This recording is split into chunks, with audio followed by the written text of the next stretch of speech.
Hello, welcome to my presentation about cryptocurrency. My name is Joshua van Duivenvoorde. I'm a student at the Hague University, studying electrical engineering and currently doing a cryptocurrency blockchain minor. It is the 11th of January 2022, and today I'm going to discuss the wide range of topics related to cryptocurrency and related to all the theory I've learned in the last couple of weeks. So without further ado, um, I'm gonna begin with introduction to the first chapter. I'm gonna discuss three chapters today. The first one is money and use cases of money.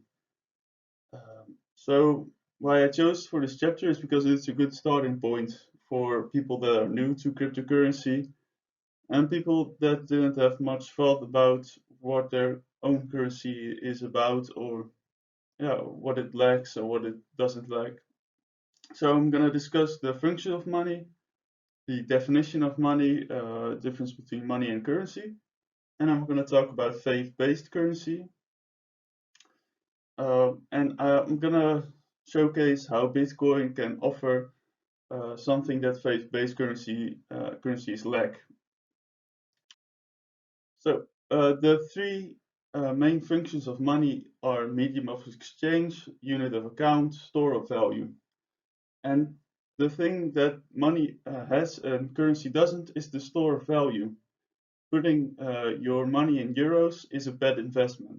And why is that? Because there is an inflation. Inflation is done on a purpose, and it's actually just introducing new money in an ecosystem that already has money and thereby devaluing the currency. Economists say it's not all economists, but some say it's good for a healthy economy, so the economy can so people can have an incentive to buy things so they don't hold it. But how did it came about? I'm gonna tell a story about the goldsmith.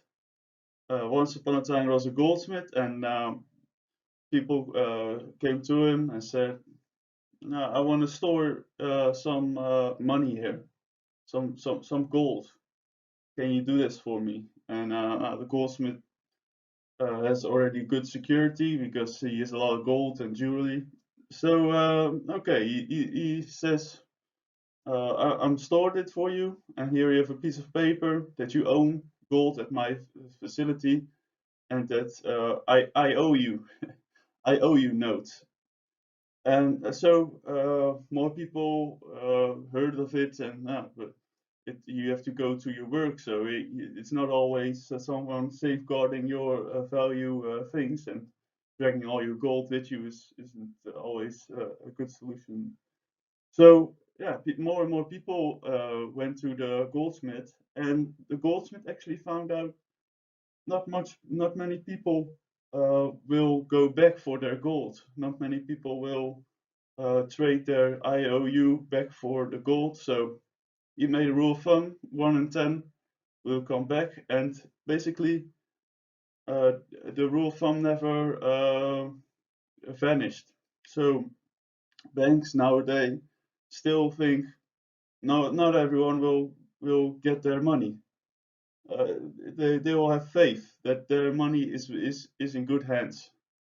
And faith-based currency is actually the faith that people have in the value of their money. And I'm going to show in the next slide.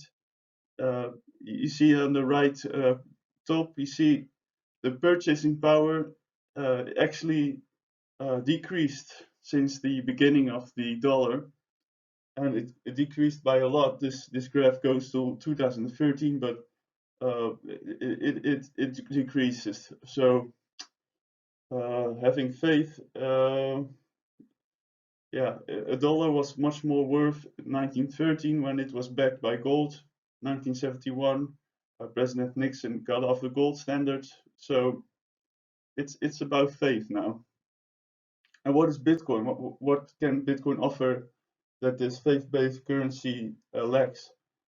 Bitcoin can be seen as an accounting system. Bitcoin can be seen as an accounting system that's run and ruled by software.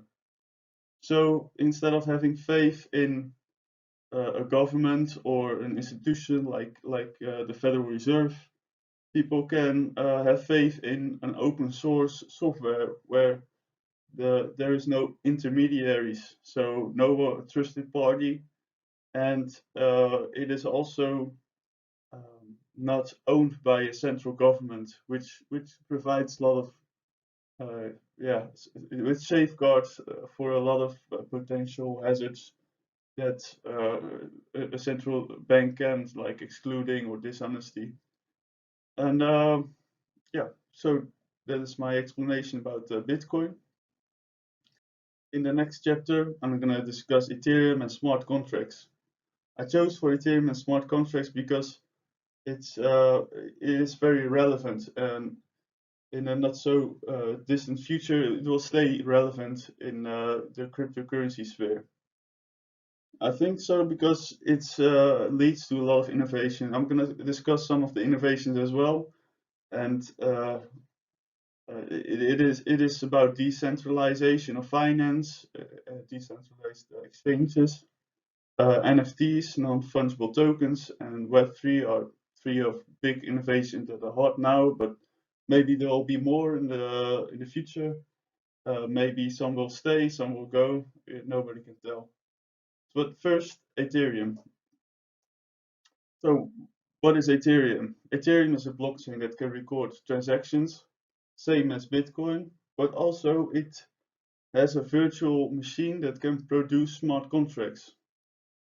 I'm going to explain more about smart contracts in the next slide, but smart contracts can be seen as a digital contract where parameters are placed there in forehand, and the outcome of the contract will be influenced from the outside, but can be changed.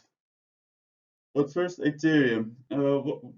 Bitcoin, if you send Bitcoin out, you send all your Bitcoins, and the software decides this is unspent Bitcoin, it would return to your wallet, and this is spent Bitcoin, it will go to the next wallet.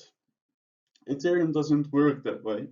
Ethereum, if you look at the left bottom picture, you see the state of the wallet, 1024 Ethereum, 10 Ethereum will be sent, and then the new state of the wallet will be 1014 Ethereum. Very rich person, but that's to illustrate in Bitcoin, everything goes in the transaction, some goes back to your wallet, and Ethereum will just send those that you want to send and update your wallet status. So multiple tokens run on ERC20. That's the blockchain of Ethereum. And a lot of projects, every picture and name is a project. And next slide, I'll show some more projects. So you see here, smart contracts can lead to a lot of innovation. Some are about identifying yourself for know your customer systems. Some are for holding wallets. Decentralized exchange, DeFi, like Uniswap, then an exchange for exchanging tokens is done not under the rule of someone, but by software. And also a smart contract. I'm going to explain some more about that. You have oracles that are things that decide if a job is done, and then decide if a smart contract can execute credible transactions because those pre-programmed preconditions are done. And that basically means that you could have a contract with somebody, and neither you or your counterparty decides if it's done, if it's valid, but the oracle that decides if you get paid for the job. So the trust is in the contract, and that's a good thing in cryptocurrency. That's why I think it has a lot of potential, because the trust is in the system that is open source. So Web3 is, now we have Web2, and we want to have a Web3 because it's more decentralized and less government owned. And yeah, that will be maybe an innovation for the future that's still being worked on. And NFTs tokens are like things that are created. They can be coupled with a token, and you can represent that song, baseball card, football card, or piece of art. You can connect that with those tokens. It's a new innovation, and maybe it will stick around, and I think it has a lot of potential as well. So last topic will be the different type of players. It will be about miners and minters. I chose this topic because it is a very important topic. It is a basic knowledge that people need to know, and they need to know what's the difference between proof of work, proof of stake, and mining pool, mempool are things that look alike, but I want to set things straight. It's not the same. And also I want to talk about energy consumption of Bitcoin, because it's a topic that the mainstream media likes to talk about, and it has some viewpoints that need to be discussed as well. So miners and minters. Miners, proof of work, they're doing a race. Minters, proof of stake, hoping they are rewarded by a random process. That's just one sentence, and I will explain further. You see in the left corner, you see proof of work, someone with working mining equipment. It's not really mining equipment, it's just processing power of a computer that's doing work. And if they find the solution the first, they will get rewarded.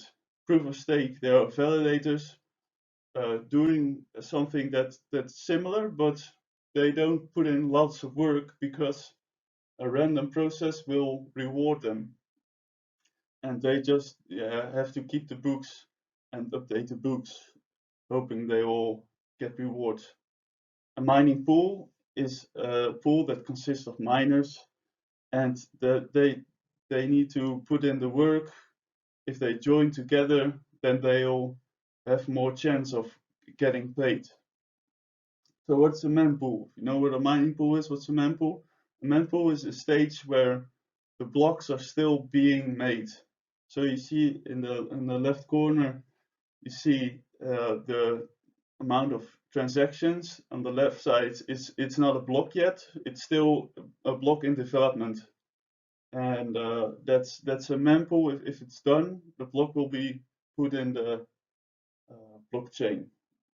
So in the right upper corner, you see the mining equipment. It's not really mining equipment, but it's the first type of blockchain, and Ethereum will try to go to proof of stake, because proof of stake is less energy consuming than proof of work. And that I will explain a bit more. Actually, the energy consumption of Bitcoin is something that validates the transaction, because it's cost energy to transact. So you could say a Bitcoin actually, a transaction actually means, or you could link it to a type of work that is done. So it is not easily changed. But something that needs to be said is consumption is not equal to pollution. Although consuming could lead to polluting if the energy is sourced uh, with polluting with generating pollution, like burning gas or burning coal, that creates pollution. but it's not necessarily that consuming is those polluting energy. You could compare the power consumption to commodities like aluminium, mining, copper, gold, because it's sometimes seen as such because it also has a store of value. But in the left corner, you could also compare it to banking, which also consumes power. So, but the left corner, it's a bit outdated because we know that Bitcoin, depending on who you ask, generates more power than 60 terawatt per hour year basis. But it's still not much compared to the banking system. But yeah, depending on who you ask, it is worth it. But Bitcoin mining facilities can be housed somewhere where it's not possible to live, and some are close to an energy source. And that's the difference between mining gold. You cannot mine gold where you want. You have to go somewhere where gold is in the ground. So, for example, in El Salvador, there's near a volcano. There's a mining facility for Bitcoin. Yeah, if the volcano if it's too hazardous to live near the volcano, you could build a mining facility, spare the cables, spare waste in transporting energy. So this is the end of my presentation. I hope you enjoyed. It was a joy to find information and to collect everything into one presentation. Thanks for watching, and see you later. Thank you.